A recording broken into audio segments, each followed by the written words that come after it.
So good morning to all. I would like to welcome you to another series on diaspora this morning. Today we're going to discuss Crimean Tatars and long-distance nationalism by one of our actually scholars here at ASBU, or Ankara Social Sciences University of Ankara, to talk about Crimean Tatars and long-distance nationalism. So of course this week is very important for Crimean Tatar history because we are commemorating the 77th exile of Crimean Tatars from homeland, which took place on the 18th of May in 1944. So since then, of course, they were exiled, forced into live in other places, and many of them became dispersed and formed diasporas.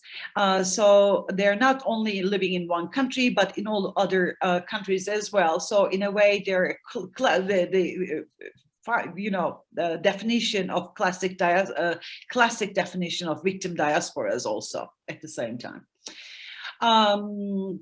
So without further ado, I would like to give the floor to Aysima to introduce our guest speaker today. And I would like to welcome again Assistant Professor, Allah söyletti hocam, Assistant Professor Filiz Tutku Aydın. Aysima? Thank you, Hocam. Filiz Tutku Aydın is an assistant professor in the Department of Political Science and Public Administration at Social Sciences University of Ankara. She received her PhD in Political Science from the University of Toronto in 2012 and taught there. She returned to Turkey under TÜBİTAK Returning Scholars Program in 2014. She has an upcoming book titled Emigre, Exile, Diaspora and Transnational Movements of Crimean Tatars, Preserving the Eternal Flame, from Palgrave in July 2021. Dr. Aydın is a member of Crimean Tatar diaspora from Ankara, Turkey. She contributed to the letter of Scholars for Kırım to protest the Russian annexation of Crimea and participated in the Second World Crimean Tatar Congress in 2015. I think we all very eager to listen to her, so I would like to give the floor to Dr. Aydın. Thank you, Aysima, and thank you, Şebnem Hoca, for your kind invitation. I am really happy to present in this nice, very nice diaspora and migration conference series. I will start now by sharing my screen. Can you give me a... Yes. Okay, so yes, once again, this week, 18th of May, 1944, was the deportation of the Crimean Tatars from Crimea to Central Asia and other parts of Siberia by Stalin's regime. So this week is particularly important for all of us to remember Crimean Tatar deportation. Another issue that we must mention is that Crimean Tatar deportation constitutes a genocide because they have lost more than 40% of their population in the course of their exile in the exiled places. So it is very important for the whole world community to recognize this as a genocide. Having said that, you know, we Crimean Tatar people, I think, will overcome this tragedy, and we will, you know, we have hope for the future. I want to underline that. So today, the topic of my talk is mapping Crimean Tatar long-distance nationalism, and it is actually a fruit of 20 years of research, starting with my master's dissertation. I have some of my master's students here, so, you know, keep on going. It goes to somewhere in 20 years, right? And continued in my doctoral dissertation. And afterwards, I did another research project. And I have been, not only I'm an insider to this community, but also I have been an observer for a long time. and it's finally consummated in the book I'm gonna publish. So this is kind of also a book launch for me. So Crimean Tatars, for those who don't know, are indigenous people of Crimea. That means they are autochthonous to Crimea, and some part of them have come to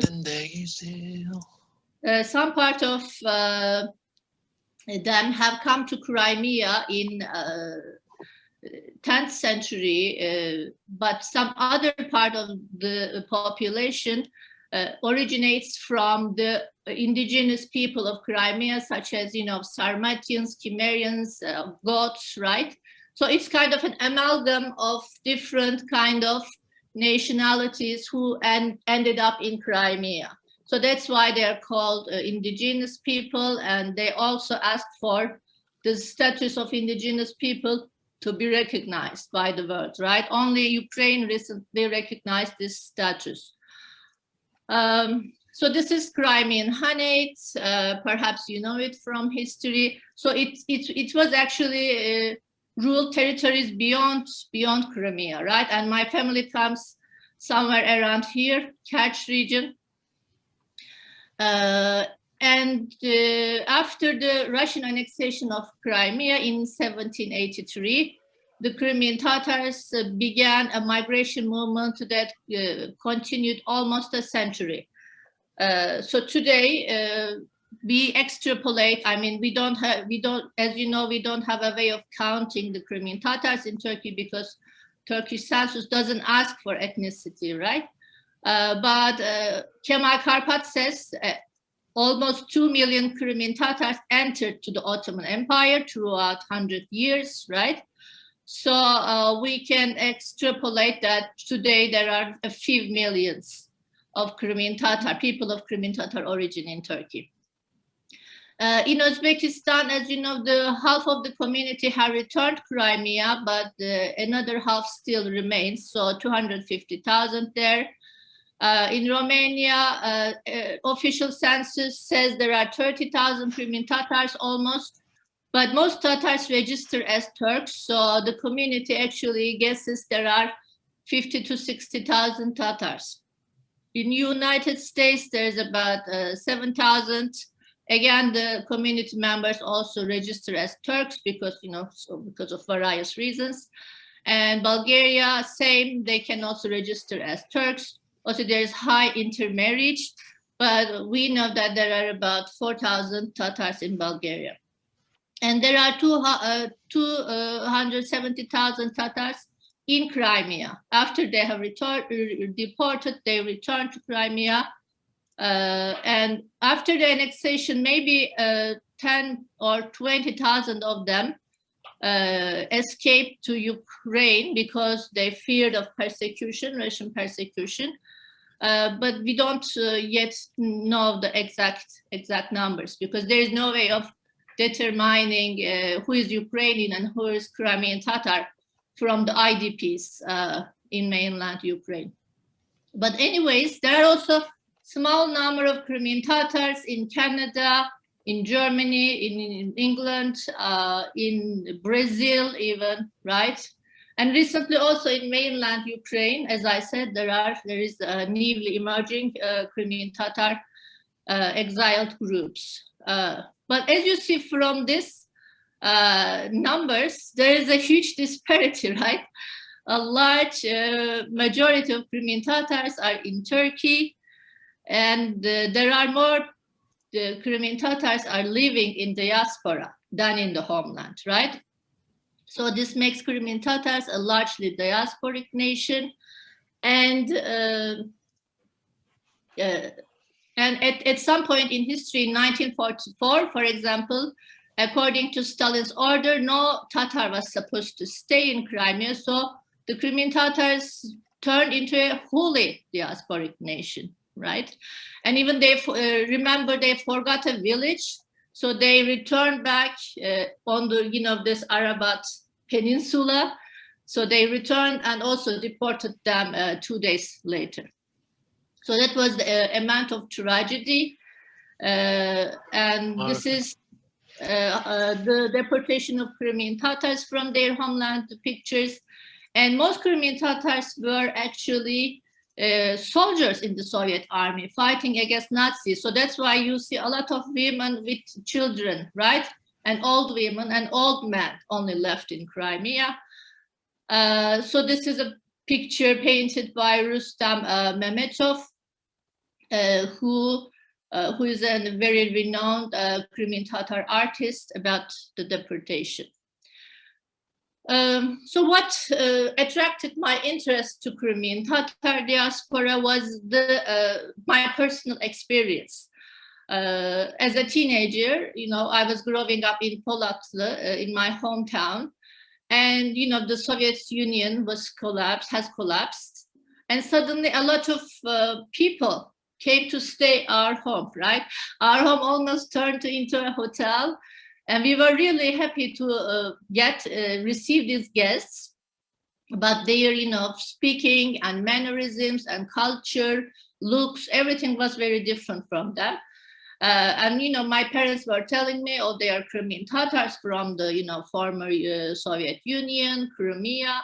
So that's why they are like kin to us. So we have to receive them, we have to help them, whatever they need, right? Material assistance, emotional assistance.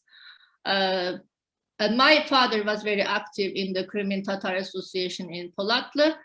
And you know, it was very curious for me, even when I was in high school, you know, how could, I mean, when did we become Crimean Tatars, right? Because we discovered in 1990s, we have a flag, we have a national anthem, we have a, you know, a national father, right? In addition to Atatürk and Turkish flag and Turkish anthem. So we have all this different kind of national package as well. I mean, I knew that we were Tatar, and I was a bilingual person. I thought everybody spoke Tatar and Turkish, but then when growing up, I realized not everybody knows Tatar, right? So my basically ethnic identity, I think, turned into, I mean, not my, but the community's ethnic identity turned into a transnational identity. And so when I went to the university, I started observing, for example, we had 3 Crimean Tatar associations in Turkey, and now we have 40, you know, 50 everywhere. There are different Crimean Tatar initiatives, there are journals, you know, internet magazines, like cultural festivals, Tepresh, right? So with Circassians, I think Crimean Tatars are the most active diaspora in Turkey. And that's why I decided to take this topic as my master's thesis, the Crimean Tatars in Turkey. And then I found it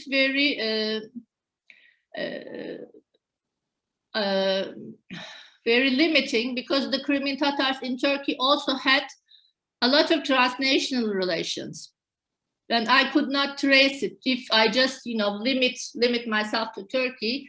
And this kind of gave me a methodological opening, and I said, if I'm gonna study transnationalism and the diaspora, then my methodology also has to be transnational, right? I have to do a ethnographic research. I have to go to multiple places, and I have to map the networks between the communities. And that's why I decided to take up the topic of Crimean Tatar, you know, world diaspora, the transnational community of Crimean Tatars, for my PhD. And my supervisor, who was also originally a Jew from Odessa, right? He was very receptive, because he was also a diasporic person, Donald Schwartz. With him, we devised these methods as best way, you know, because this was an exploratory research. So I did a lot of participant observation and interviews, and I stayed with the communities. And in Romania, for example, I discovered my own relatives, right? Because my family had migrated from Crimea to Romania. So they stayed almost 100 years in Romania, Dobruja, right? So this was also kind of It's like, it was almost like in the movie Roots, right? I discovered kind of my roots. And one funny anecdote was my fellow classmate, whose name was Esin Emurla, turned out to be my fourth cousin. As a result of my PhD research, we kind of reconnected, right? I also did a lot of documental analysis of literary works and journals to trace the diaspora consciousness. Because after some point, even if I started with being interested in 1990s, I realized that, these transnational relations actually go back, right? So I had to go to, trace the diaspora consciousness whenever it started. So this took me, for example, to reading ML Journal, Diaspora Journal of 1930s, right? Thanks to my husband who speaks, who can read Ottoman language. And this also brought me to use the comparative historical method. So I said, okay, I'm gonna compare the Crimean. I have just one case, maybe that's my limitation. But if you think about it, I have 4 cases because I'm comparing the Crimean Tatar communities in 4 countries. And also I'm comparing them across time. So this gave me kind of more cases. So I have almost 10 cases here because I divided each diaspora. So as you see here, for example, in Romania from 1900s to 1945, I classified as another case.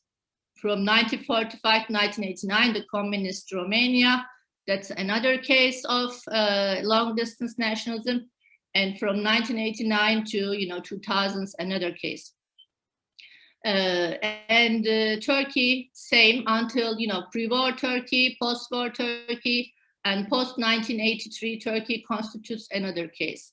Same with the USSR. I took the case 1944 to 1989, and then I took the case 1960s to 1989 for the United States. What I did was I observed actually a lot of transnational networking after 1980s, right?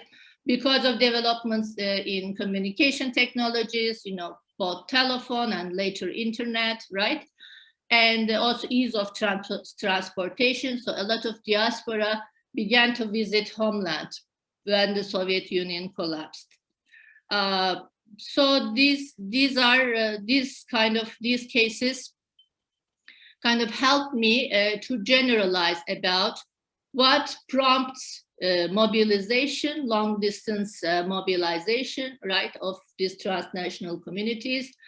What are the factors that affect this mobilization, and what are the consequences? I mean, in a way, which movement was kind of successful, reached their goals, and which didn't, and what are the factors, right? So I wanted to bring an understanding of dynamics of diaspora. Because, Şebnem Hoca just referred Cohen and his victim diaspora definition. This is very good for beginning, and I agree with him. He's a great scholar. He endorsed my book that diasporas are definitely ethno-national communities, but his definition, as you see here, is very static, right? Because he's talking about, sense of a long-term group consciousness, identity. I mean, how long, right? What kind of group consciousness and identity? Because as all people who studies nationalism, you know that national identities are situational, contextual, right? They are constantly negotiated. And a belief in a shared fate, for example, Crimean Tatar diaspora, homeland, different segments in the diaspora constantly fight about their agendas, right? What should be their goal and what is going to be their next project, right? I think Bahar Bashar, who presented, I think 2 weeks before, she really gave us this richness of diaspora politics. So I find this definition a little bit, pre-political, not dynamic enough to capture the all diversity and richness of diaspora politics, right? A sense of empathy and solidarity with co-ethnics. I mean, in a general sense, yes, there is a solidarity with co-ethnics, but as I said, there is constant debate about the content of this identity. So I had a lot of questions to the diaspora literature. So for example, not all diasporas return, right? Why don't they return? Which returns? Which doesn't return, right? Which diaspora has a return movement? Which diaspora is satisfied with staying in a host state like Germany, Turks in Germany? But if they don't want to return, right, what is their ultimate goal then? I mean, what can they hope in Germany or in another host state? What do they really want? So these are kind of my motivations to do an empirical, in-depth analysis of diaspora identity, to understand their motivations, right, for the national movement. And I came across with a lot of complexity. Even definition of homeland is not set, right? These are all kind of constructed because, for example, for Crimean Tatars in Turkey, okay, Crimea is a homeland, but on the other hand, Turkey is a homeland too, because, my great-grandfather, for example, he died in Yemen war, right? So in a way, the Crimean Tatars contributed foundation of Turkey, very foundation. So Turkey is a homeland too, right? And similarly, the Crimean Tatars in Dobruja also have a very strong attachment to Dobruja because for almost 100 years, there is nobody else. It was 95% Tatar. It was called Little Tatarstan, right? So they have developed, kind of reproduced their, in a way, it was kind of a ghetto, right? Their national culture there. So they have very deep attachments. They also claim to be indigenous to Dobruja as well as Crimea. So I wanted to open this Pandora's box in a way that to see, how diaspora identities are so multifaceted, so rich, right? Even their ethnonym. I mean, we talk about sense of common identity, but right now Crimean Tatars are discussing what should their ethnonym be, right?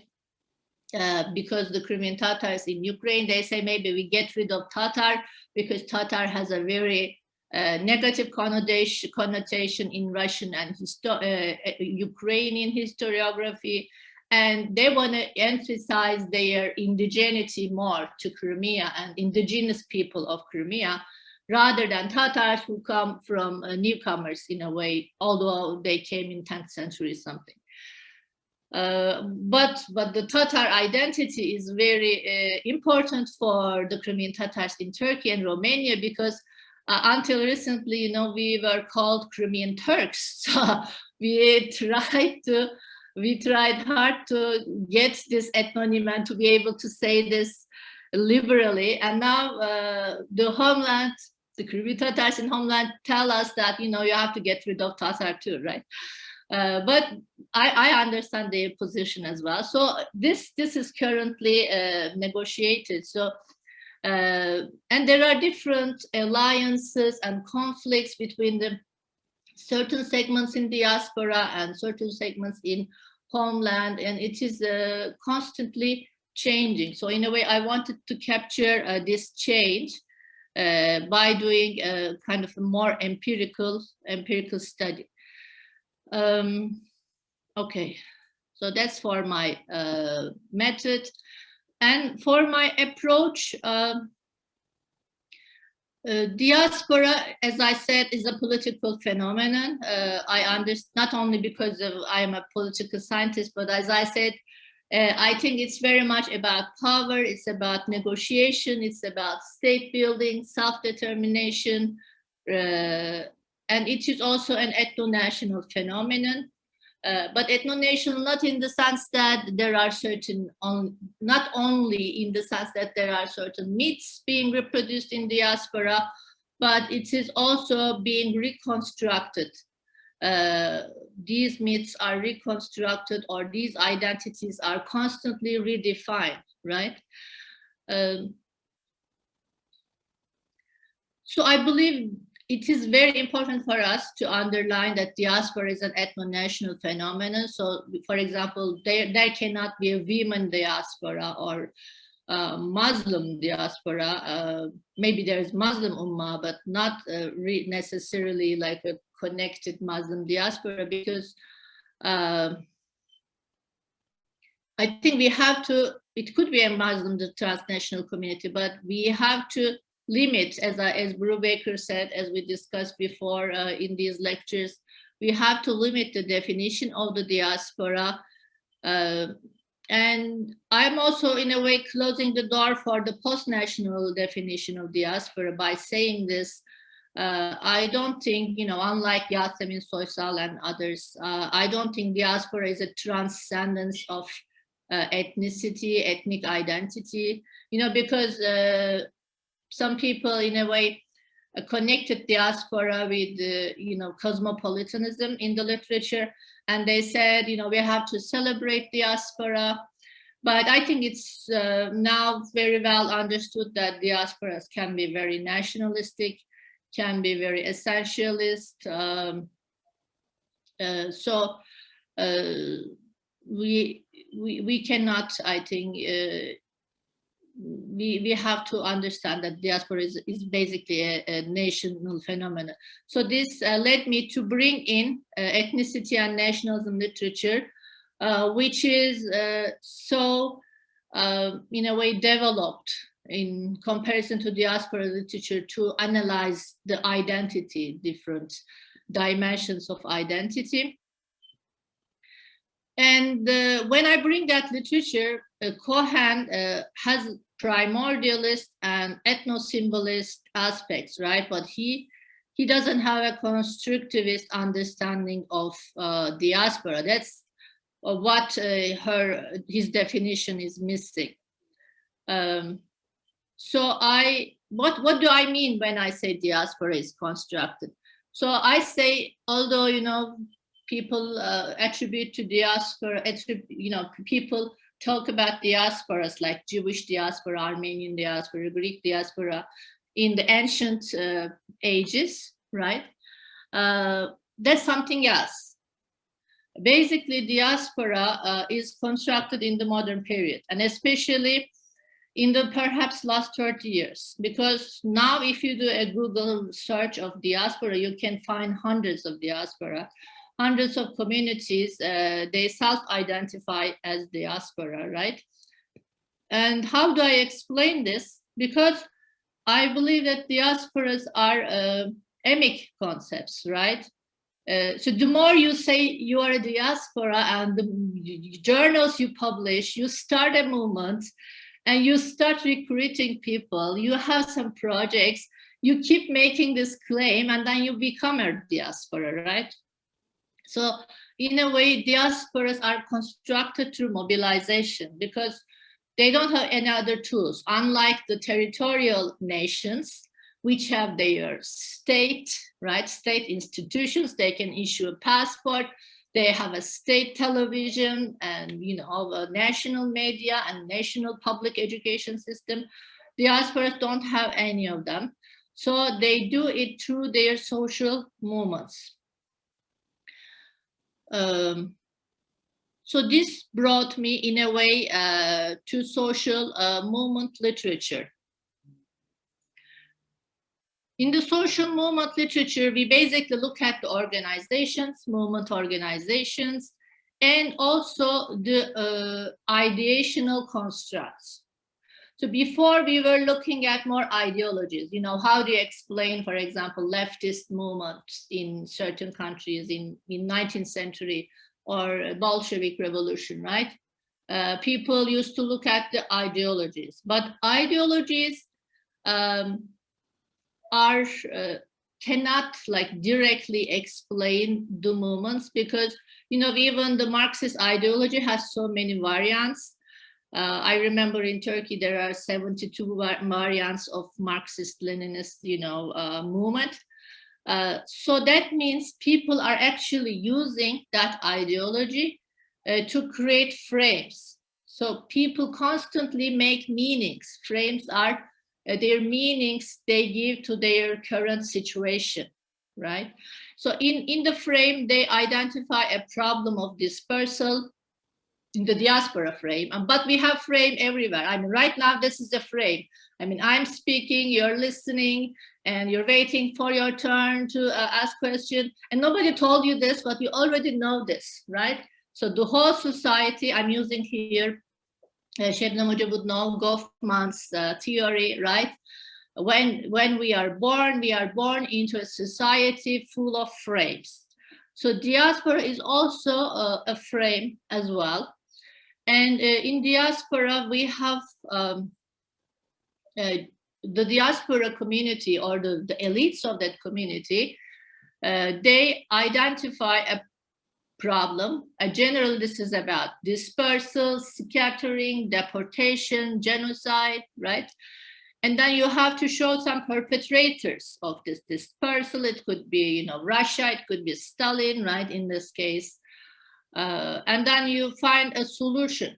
So Russia's certain policy, it could be detatarization of Crimea, it could be, and then you offer a solution to this dispersal, and it could be a return, or it could be maintaining a certain transnational connection. So it's like a narrative, a story, right? A story that mobilizes people. It's kind of a shortcut recipe for your current situation, which is caused by, of course, the modern nation state system. When the modern nation state system was consolidated, diasporas had to become others, right? So suddenly there are certain state borders, and you are left in either one state or other state, and you are not part of the national project of that nationalized state. So diaspora, in a way, an identity kind of to protect yourself in this situation, to create a belonging, to create a safety in this, what can we say, very precarious situation for the diasporas. And we know we have a lot of examples of many diasporas, you know, have faced violence because of their unfit to the nation state system. So in a way, if I should summarize, I believe that nationalism makes nations, right? So long distance nationalism makes diasporas, right? So diaspora is a very political identity to respond to the, you know, new international system. And the longness, especially for the stateless nations, right? The long distance nationalism offers a lot of resource. It offers a lot of empowerment. And diasporas contribute nation building in their homeland through various means. We already discussed this before. Political and economic support. They could provide cultural preservation and input, right? And they can contribute to conflict resolution. For example, you know, Irish diaspora is given example to contribute in Northern Ireland situation. And also they can lobby for their home governments in various ways. And for example, right now, Ukraine is in a nation building process, and Ukrainian diaspora is great help. Canada is the first country that recognized Ukraine, although they are, you know, far apart. The reason being that, you know, Ukrainian diaspora is in large numbers in Canada. And so as, in a nutshell, I'm saying to the extent that transnational communities engage in nation building and nation maintenance projects, right, they become diasporas. So having this theoretical framework, I want to talk about a few sharp points from my cases. I mean, they're, of course, a very long, almost 100 years of period I'm covering. But I'm just gonna tell you the main highlights of my cases in the maybe remaining 20 minutes. So the Crimean Tatars in the USSR, I classified as an exile nationalist community, because in exile communities, unlike diasporas, the community is not interested in integration, right? They don't want to stay like, this is exemplified as living on their suitcases, right? They never open their suitcases. They think their situation as temporary. And maybe the Turks, when they first went to Germany, they were kind of in such a situation. Eventually they want to return. And this is what Crimean Tatars in the USSR did. After 50 years, they returned. And they settled in Crimea in, settlements like this. And here you see a woman building actually her own house, maybe like a middle-aged woman, right? Despite all the odds, they've done this. And in my case study, I explained it with the, strong, sharp, return-oriented frame. So they never changed their position throughout 50 years. They want to return, and they want their Crimean Tatar National Republic back, right? Which they had before the World War II. And even though the state tries, Soviet state tries various mechanisms, first they try to suppress them, right, through gulags, through, sending them to psychiatric hospitals, eliminating, purging the elites and intelligentsia, and redeporting them each time when, if they, secretly go back to Crimea and try to settle there, they redeport them each time. And even in one of these redeportations, after being redeported, right, Musa Mahmud here in this beautiful picture, again done by Rustam Mehmetov, he burned himself. So there was this strong, very strong narrative and idea about return. That kind of, so I cannot really explain this with interest or any other thing, right? This ideational factor is very important in the exile nationalism movement. And that's why I cannot call them diaspora in a way, because they have absolutely no interest in settling Uzbekistan. And even in my fieldwork, they speak very little, right? They haven't really, the ones who return, right, laid roots.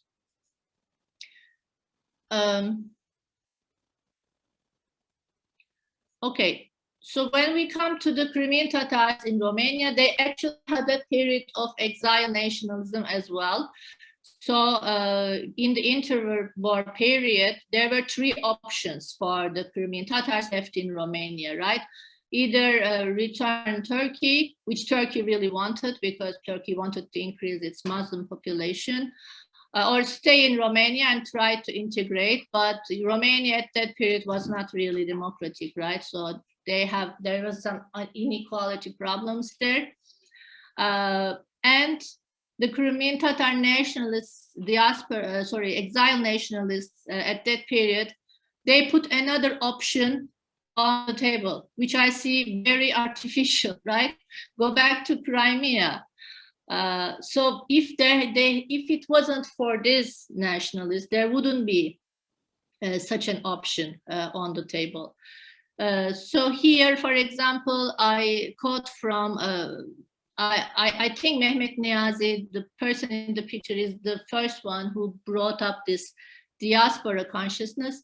And he's saying, this is us, the people who worry about the homeland from outside the homeland and probably will die as such.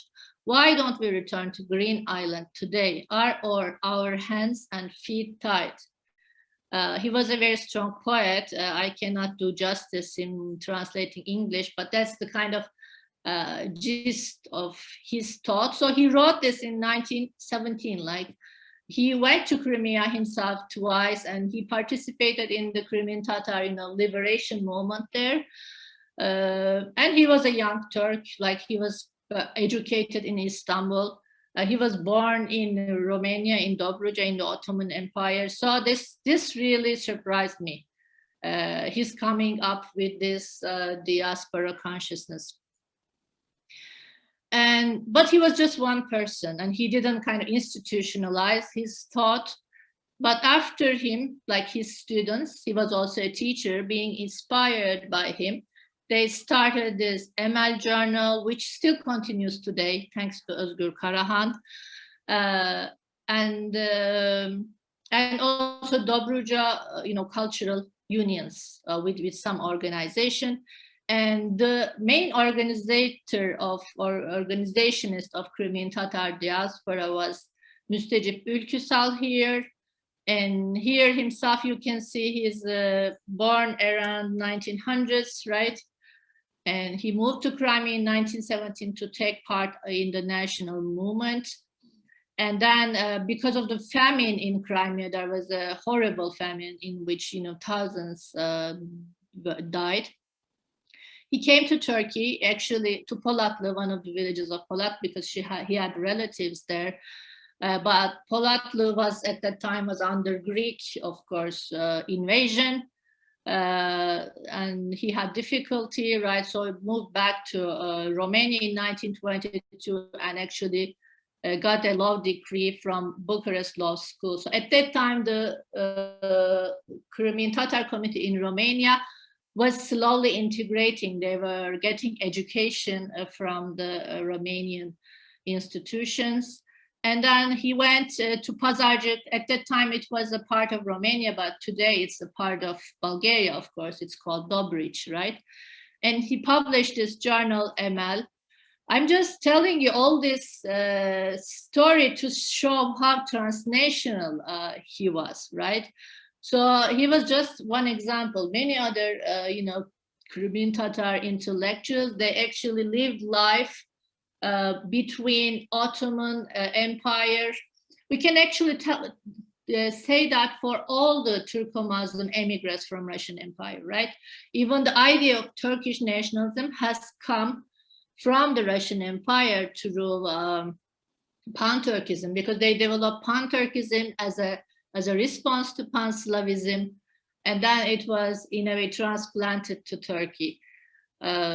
And again, for Müstecip Ülküsal, after World War II, because he was, when the World War II started, because he was a very active nationalist, he had to immigrate to Turkey, because if the Soviet army came, right, he would be persecuted. And during World War II, he actually went to Germany, to negotiate with Nazis to save Crimean Tatar prisoners of war, which are in Nazis' hands, because those Crimean Tatars were in the Soviet army, and when they were captured, Nazis put them, of course, in these camps. And he lobbied for them, and also he lobbied to save the Karayims, the Crimean Tatar speaking Jewish people of Crimea, right, from the final solution, making the case that they're not really Jewish and this and that.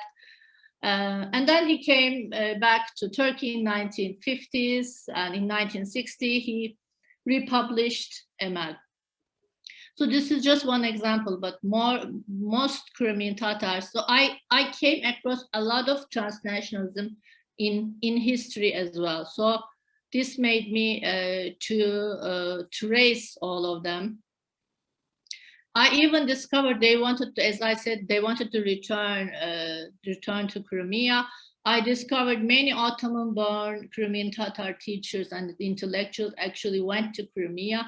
So even then, they were kind of transplanting certain resources to the to Crimea, right? Just like they do today, like remittances and other support from host state, they transported the resources for the cadre, the human resources, knowledge, right? There has been a lot of transnational flows in both directions. The Crimean Tatar community in Romania also helped to hide a lot of Crimean Tatar nationalists, which tried to rebuild their nation in their national institutions in the World War II. And when Soviet army invaded Romania, they arrested those local Crimean Tatars, right? Because they helped to rebuild the national institutions in Crimea when Crimea was under Nazi occupation.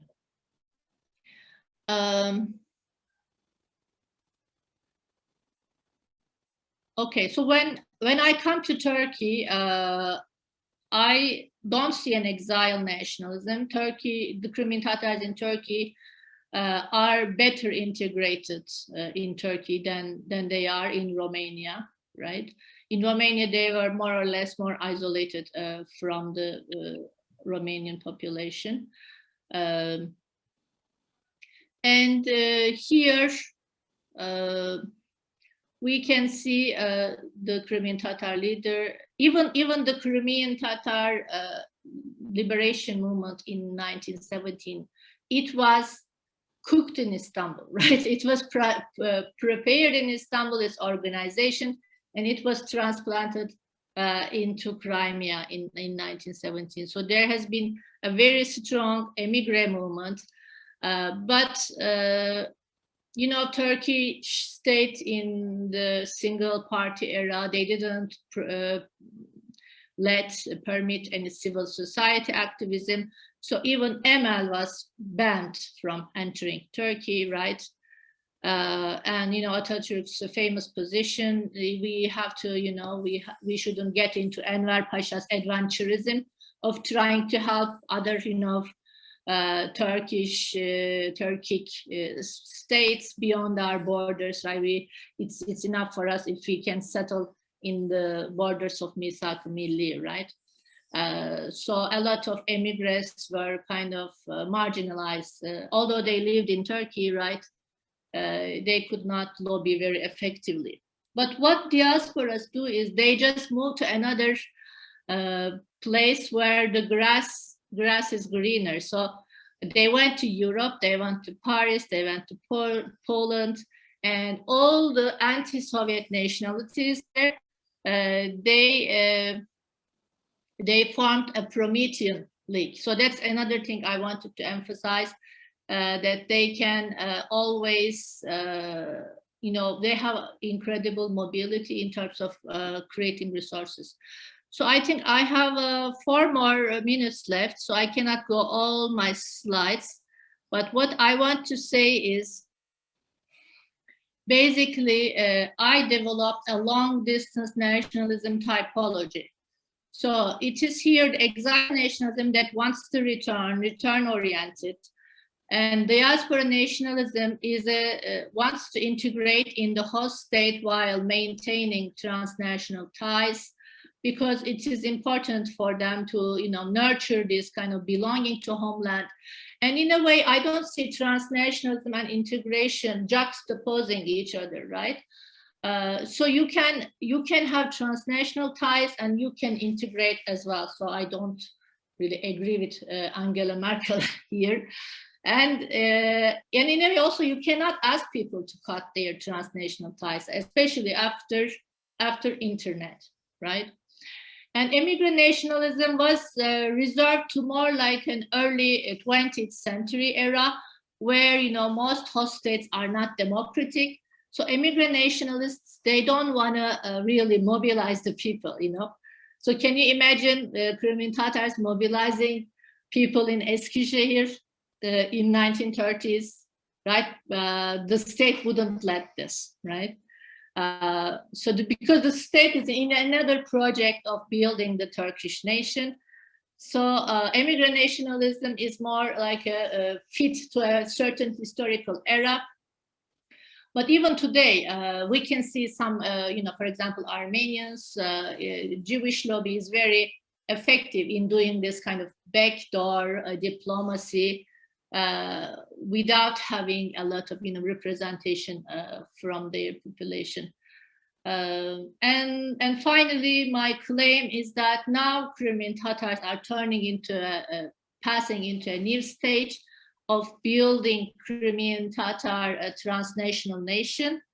And I think it is a kind of a response to constant detatarization of Crimea, constant invasion by Russia, right?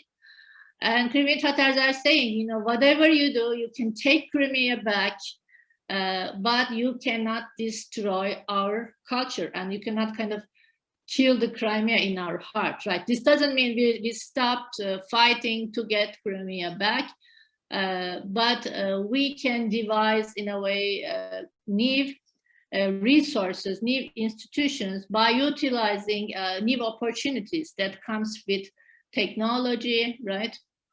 That comes with greater recognition of international law, or perhaps our lobbies in international organizations, right? And using our transnational advocacy networks. Of course, I know some diasporas more like invest in arms and weapons, right? But the Crimean Tatars traditionally are a peaceful nation, and they have never used violent means to reach their purposes. So I had so much to say, but I hope this is kind of enough for you to give the gist of the matter.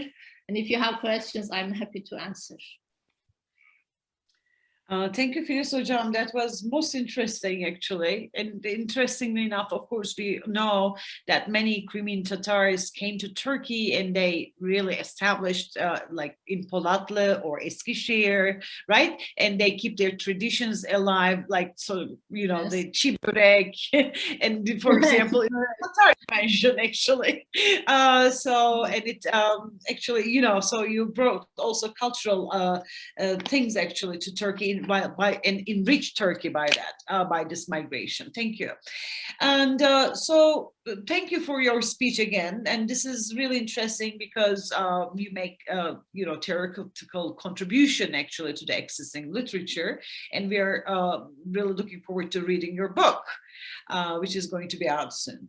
So you said, if I take the floor for the first question, and, just to understand it further, you said long distance nationalism make diasporas, right? I mean, Yes. that was your argument.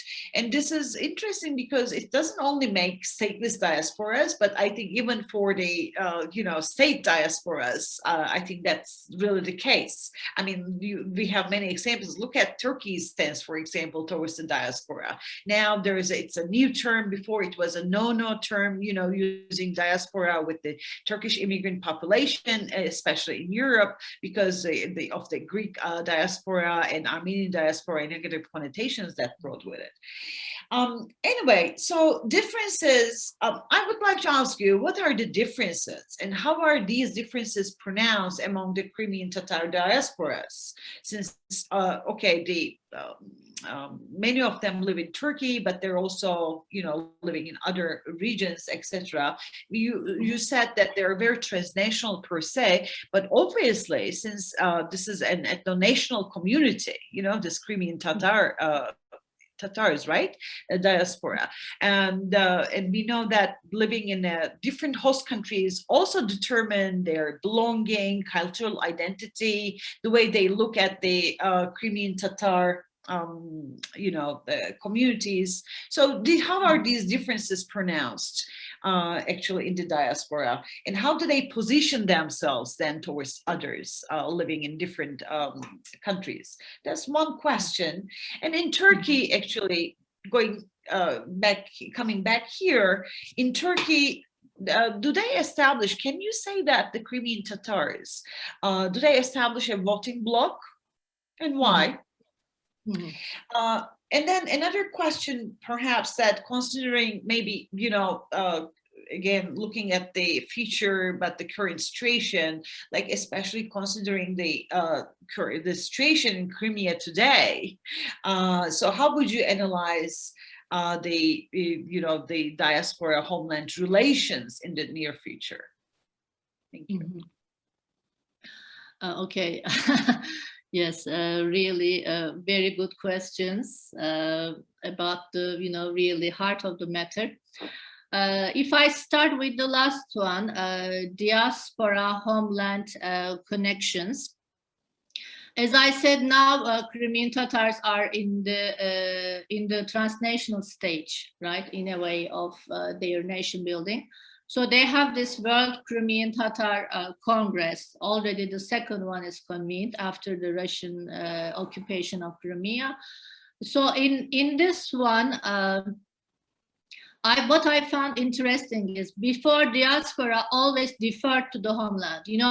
They said, because we don't live there, we don't live under police kind of pressure, and we are not suffering the problems in the homeland, we have no say. If they want money, we send them money. If they want any other resource, lobbying, support from Turkish government, that's our job, and we stop there, right? But now the situation, as I said, is very precarious. Even the Crimean Tatar politics is now being reconfigured because Russia banned Crimean Tatar National Parliament, Meclis. So Meclis can work only clandestinely in Crimea, underground, right? And then it means it cannot do the elections, so it can lose its representative power. And it's very important for the indigenous people have this representative national organizations to represent you, because you don't have a state in the international organizations and in other places. We have a Meclis in exile in Kiev right now, but most of the Meclis members live in Crimea, and also Russia is using all kind of precious kind of divide and rule the community, right? Even if you don't accept bribe, they can tell you your child returns home at 3 from school, right? And then you're finished. I mean, they have so many KGB methods that they can lure the population. So in this kind of disorientation that Crimean Tatars are going through right now, the World Crimean Tatar Congress, I think, is an important source of empowerment, because these diasporas can lobby to their host states, and actually even Numan Kurtulmuş came to the World Crimean Tatar Congress together with Ukrainian foreign minister. So it became a platform for, kind of Turkish-Ukrainian alliance against Russia, right? This is like big kind of international relations topics. So the Crimean Tatars has played important vital roles there. And another possibility is it can be another representative organization, right? So if we can devise some kind of an election mechanism, right, to the Congress, then it can very well speak for the indigenous people of Crimea in UN or UNPO, right, in other platforms. And it also kind of builds solidarity, and it transfers a lot of resources to the Crimean Tatars, both in Crimea and Ukraine now, a lot of IDPs now.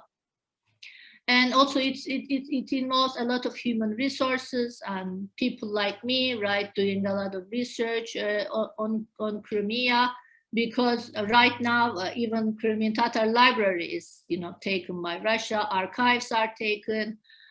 So diaspora, I view a place to maintain this kind of as well, the national existence, national treasures, right? But luckily we are not in the Cold War times, so the link with Crimea is not absolutely cut. So we maintain a lot of personal relations through Facebook, and of course you can travel from Crimea to Turkey, but you have to go through Moscow because it's under sanctions. But I don't go, but some people I think I cannot go. I will not be permitted. But I think it's important. The diaspora's role has grown, but this gave a lot of confidence. Recently, Crimean Tatar diaspora wrote a bill, a proposal for the indigenous rights bill that will pass in Ukrainian parliament. So we are we are voicing our concerns about another country's decision to give certain ethnic rights to the community, right? So they're saying, no, you shouldn't write it this way, but that way. And also we are bringing a lot of legal expertise, because legal science also is not very advanced in former Soviet Union. Generally, we have a very advanced legal tradition, I mean, coming from Italy and taken from, right? So when they write the bills, they write in very general terms, but the Crimean Tatars here kind of contribute in that instance. So I see a lot of, I mean, I cannot count all of them, so many transnational flows, also because of the, this internet right now. And the second question was the host state contexts, right? The host state contexts, of course, very much affect the diaspora's integration to the community. But my position is they don't determine it. I mean, there are also transnational influences. So the kind of diaspora communities mediate them, the transnational influences, the perhaps ethnic maintenance within the community, and also the opportunities offered by the host state.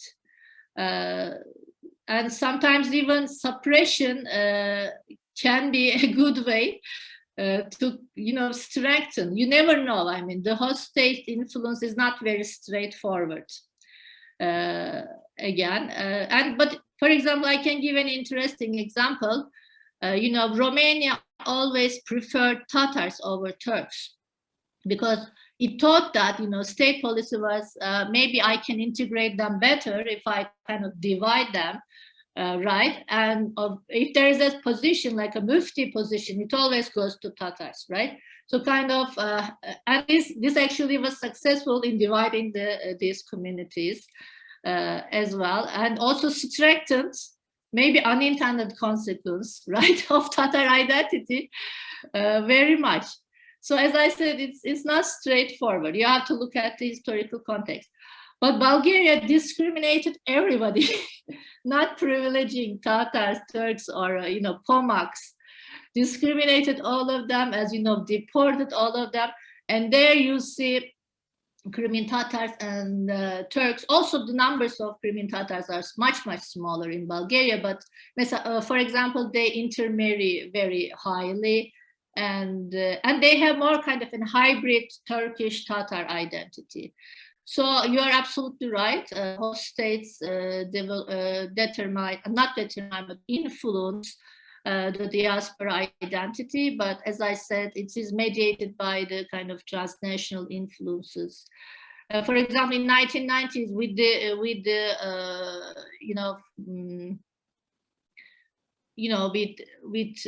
Crimean Tatars return to homeland. This kind of neutralized all kind of host state positions. They all came together around this identity.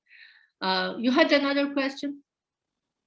I had another question, but I had another comment actually for this answer. Not only perhaps not only the host country, but host countries or where they settle, where they live, determine how they look at the diaspora and how they're involved with the Crimean Tatar diaspora, but also the numbers, right? And the ethnic consciousness. Many factors, yes, definitely. The ethnic consciousness built and transferred, right? Because this transference actually to the upcoming generations is very important. For example, in your case. Definitely. My other question was, do they establish a voting bloc in Turkey? Voting bloc. Well, I think recently more and more so, because I see a lot of politicians appealing them, rallying in, for example, Eskişehir, and they always talk about 18 May deportation and our Tatar, hemşehriler and this and that. But generally, it's not very strong. I think as other perhaps communities, except for Kurds, right? They don't really, I mean, they vote for different parties, I can say. I see. Okay, so this also underlines the differences within the community. Yeah, the Crimean Tatar diaspora position is you have to leave your party jacket in the entrance of the association. Otherwise, there's going to be a lot of fight, and you cannot have this solidarity. And they don't even know maybe party affiliations of many people. But generally, it's a very secular community. We can say very modern. I see. Very good. Okay, that's an interesting very urban community. Yeah. Right now. Okay.